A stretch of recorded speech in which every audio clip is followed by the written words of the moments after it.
স্বাগতম সকলোকে আমাৰ ইউটিউব চেনেলটোলৈ নিশ্চয় সকলে ভালে আছে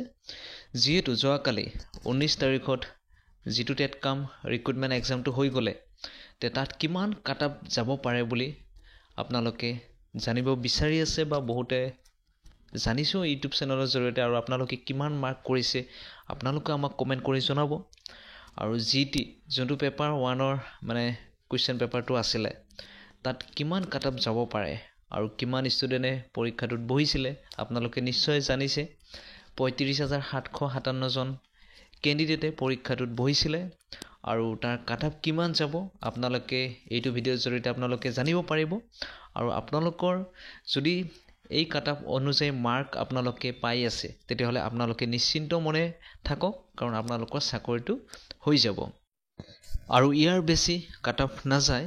কাৰণ যেহেতু কোৱেশ্চনখন ইমান সহজ নাছিলে আৰু ইমান টাফো নাছিলে কোৱেশ্চন পেপাৰটো মডাৰেট আছিলে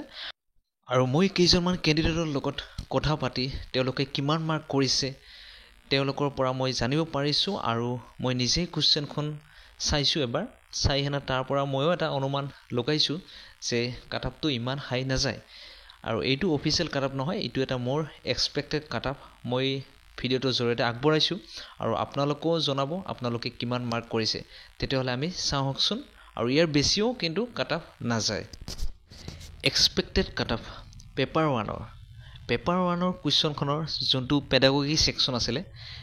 পেডাগোগি কোৱেশ্চন বিলাক ইমান টান আহা নাছিলে সহজে আহিছিল আৰু জেনাৰেল নলেজৰ কোৱেশ্চন বিলাকো ইমান টাফ আহা নাছিলে সহজ আহিছিল আৰু আসামিজ পিপলৰ কোৱেশ্চন বিলাকো সহজ আহিছিল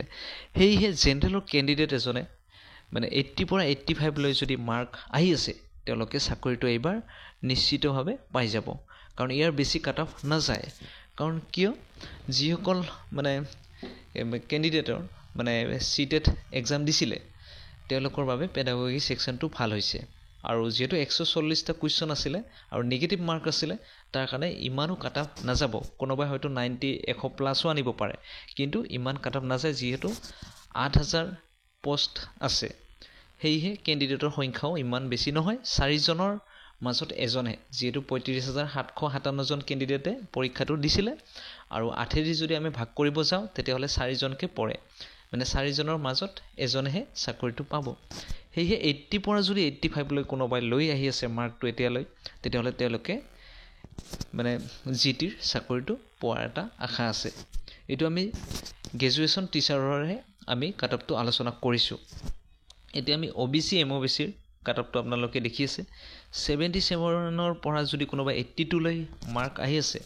তেতিয়াহলে তেওঁলোকে চাকৰিটো পাব আৰু ইয়াৰ বেছি কাটআপ নাযায় আৰু এসসি ক্যান্ডিডেটৰ 70 পৰা 75 লৈ যদি তেওঁলোকৰ মাৰ্ক আহি আছে তেতিয়াহলে তেওঁলোক চাকৰিটো পাব ঠিক হেইদৰে এসটিপিৰ 65 ৰ পৰা 68 লৈ যদি মাৰ্ক আহি আছে তেতিয়াহলে তেওঁলোক চাকৰিটো পাব আৰু এসটি হিলৰ ক্যান্ডিডেটৰ যদি কোনোবা 60 ৰ পৰা 64 লৈ আহিছে তেতিয়াহলে তেওঁলোক চাকৰিটো পাব আৰু ঠিক হেইদৰে পিডব্লিউডি ক্যান্ডিডেট বা ফিমেল ৰিজাৰ্ভেশনৰ তেওঁলোকৰ মাৰ্কটো অলপ কম যাব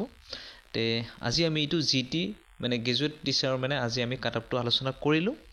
আৰু আপোনালোকৰ মতামত জনাব যে আপোনালোকে কিমান মাৰ্ক এতিয়া আহি আছে আপোনালোকে কমেন্ট বক্সত কমেন্ট কৰিব তেতিয়া আপোনালোকে জানিব পাৰিব আৰু আমি যেটো কাটআপ আনিছো এটো অফিচিয়েল কাটআপ নহয় কিন্তু কাটআপ এয়াই যাব ইয়াৰ বেছি নাযায় হয়তো ইয়াৰ তলত আহিব পাৰে কিন্তু ইয়াৰ বেছি কাটআপ নাযায় তে আপোনালোকৰ যদি এই মাৰ্কৰ কাটআপ আহি আছে তেতিয়াহলে আপোনালোকে নিশ্চিতভাৱে চাকৰিটো এবাৰ পাব তে ভিডিওটোত এয়াই আছিল যদি ভিডিওটো চাই ভাল পালে তেতিয়াহলে লাইক শেয়াৰ আৰু আমাৰ চেনেলটো সাবস্ক্ৰাইব কৰিব তেতিয়াহলে আজিলৈ ধন্যবাদ